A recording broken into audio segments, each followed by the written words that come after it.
Time, please, Marcus Morris. Pretty open shot, fairly open shot, and he misses it. That's what about Kawhi's tip? What about Kawhi's tip? This is a tip. Yeah, okay. I just want to make sure. Okay, don't try to speed past that. That's PG. Okay, that's PG. Yeah, when the game mattered, what was PG doing? And it climaxes here with another Mr. June.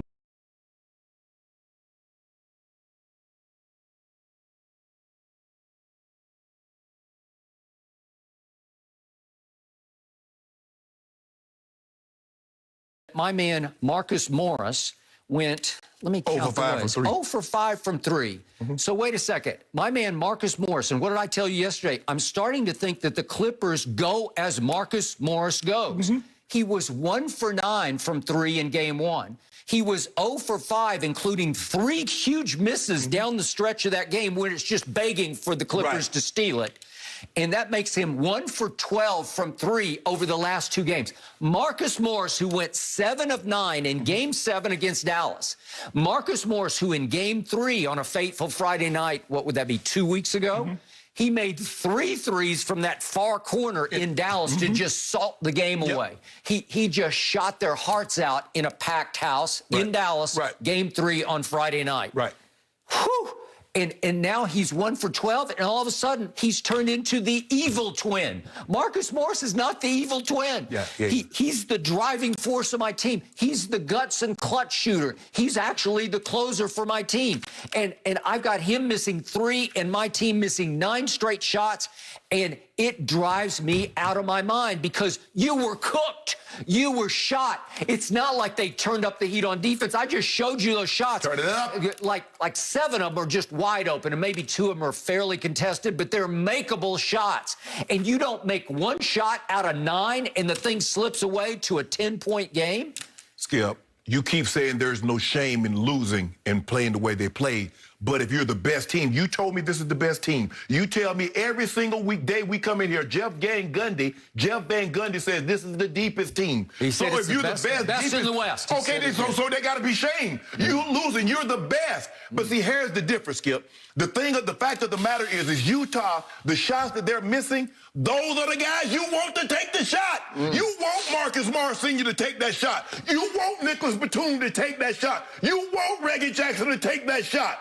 You want it because guess what? Because it's throwing Kawhi off his rhythm. See, you don't get that. That when Reggie Jackson gets hot, it's throwing the other guys off that need the ball. It's throwing them off their rhythm.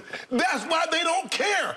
It was significant in this stretch of 9 straight misses. But Kawhi got no real shot because he had 1 tip chance that missed, but he got no shot. No play appeared to be called for Kawhi. Let's just get Kawhi the ball and let him do what he does. God had him locked in solitary. Locked up, yeah. Okay, we'll see how much he's locked up. God had him locked up tomorrow night. So here's the point about the Clippers. They have to do it the hardest way. That they went to Dallas and won a Game 3 on that fateful Friday night in which Dallas made 23-point shots, just as Utah did last night. But I told you, you won 2 bets. I already said that. You ain't telling people what the bets were. Well, did they make 20, and they lucked into 20. I'm going to show you how they lucked into in just a second. But the point was that Dallas made 23s and lost a home playoff game, and it was the first time in playoff history, NBA playoff history, that a home team had made 20 or more and lost. And the Clippers pulled that off. Well, guess what? No team in NBA history has ever gone down 0-2 twice in the postseason and lived to tell about it. No team has ever advanced off 2 0-2 downs. And now the Clippers have a chance to make more NBA history. But again, you were very fortunate because I want to show you one of the threes that you got from Jordan Clarkson at the near the end of the 3rd quarter. Can we see this one? There's a little bit of a I didn't call bank shot, one of these. He's over here totally contested, pull up, JC. Heavily contested, and he accidentally banks it in. And I could count that as that might have been your 20th 3 that won you the bet. Yeah, that was it right there. Okay. I needed that one. All right. Thank you very much. Try this one more time. Is that not heavily contested? The air just goes out of the coaching staff, the sideline. Oh, my God. Luke Kennard just throws it. Luke Kennard said, I can't do it any better than that, right? So then we're back to your man, Joe Ingles.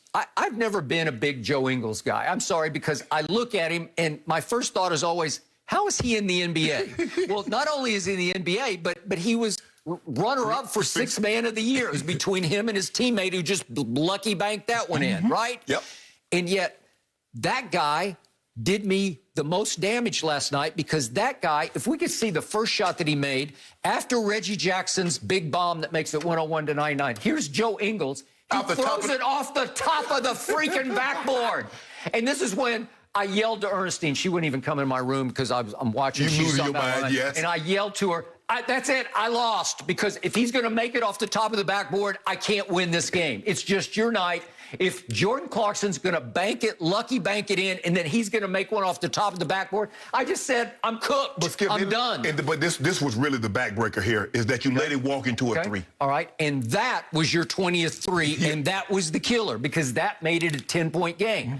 And the way he shoots it, he can't jump. He just shoots it up. It's kind of Bird-esque, except he's a very poor man's Larry Bird. Because a lot of times, Skip, he'll just catch the ball and all in one motion. He doesn't even break it down. He catch it up here. He caught one in the corner in the first half, and he just caught it up there and just shot it. Yep. Like he didn't even like change directions. He just like wrist flicked it. Yes. And it looks awkward because he's left-handed. It's like everything's backward and wrong about him.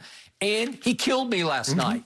Can he do that for 7 games? I don't think so. But Skip, can he do it for 3 games? I don't think so. But here's the thing. They're going to take and they're going to make a bunch of threes because you said they led the NBA. They was going to set a record in the most threes made. So they average making about 17 a game. So they're right on cue. If you look at what they get, 17 the first game, so they're right on cue, 14 the first game. So they're right on par with where they are. So to hope that they're going to come back is not going to. The thing that you guys got to do is that Spider Mitchell is outplaying your 2 superstars head to head. Okay. That's the difference in the ball game, Skip. He's outplayed them both times by himself. Okay. Now, speaking of Donovan Mitchell, and I remind our faithful viewers, I was the one pushing for Donovan Mitchell to be Rookie of the Year, and you were down on Donovan Mitchell, and you were up on Ben Simmons. Right, Ben Simmons should have been Rookie of the Year. So just for the record, I love Donovan Mitchell. I campaigned for him to be Rookie of the Year. Right. And yet, here's what I just saw happen with Donovan Mitchell. In the 3rd quarter and the 4th quarter of game number 1, he scored 16 and 16. That's 32 points in the second half. That's when you just tip your cap. Right. That's when you say, too good, thank you very much. Next, right? 16 in the 3rd, 16 in the 4th. Then we open up last night, and he goes 14 in the 1st and 13 in the 2nd. It's impossibly good. And I yelled to Ernestine, that's just too good. Like if that's who you are and that's what you're going to do, then this isn't going to last very long because that is unstoppable. That's unguardable because he's shooting with such range. It's like Steph, it's like Dame, except he's stronger than they are. He plays like a fullback. You know, this he's guy kind of built like a fullback. He is a fullback. He doesn't have an NBA body. He has like a football player's body. Okay, so think of this. So if I take the span of those 4 quarters, which is like the equivalent of 1 game, that's 59 points over those 4 quarters. And here are the numbers. 22 of 32 from the floor. That's 69%. 9 of 15 from 3. That's 60%. That's just too good. Yet, what happened? They did go to zone, as you point out. That was a sweet move. It's desperate, but I loved it.